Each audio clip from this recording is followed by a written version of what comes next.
चला मंडळी, पटकन आपण खरवस बनवूया। तर इथं बघा गूळ घेतलेला आहे, बारीक कट करून घ्यायचा। इथं आपल्याला चिकाचं दूध लागणार आहे। तर इथं मी म्हशीचं दूध घेतलेलं आहे 1 लिटर फुल फॅटवालं। त्याच्यामध्ये बघा गूळ टाकून घेतलेला आहे।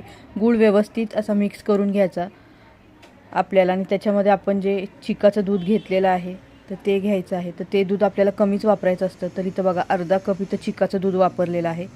आता हे आपल्या या दुधामध्ये हे मिक्स करून घ्यायचं आहे। ते पिवळसर असतं चिकाचं दूध, व्यवस्थित मिक्स करून घ्यायचं। आता याच्यामध्ये गूळ जो टाकलेला आहे तो व्यवस्थित मिक्स करून घ्यायचा आणि हे गाळून घ्यायचं। कधी कधी गुळामध्ये कचरा वगैरे असतो, तर त्यासाठी आपल्याला हे गाळून घेणं गरजेचं आहे।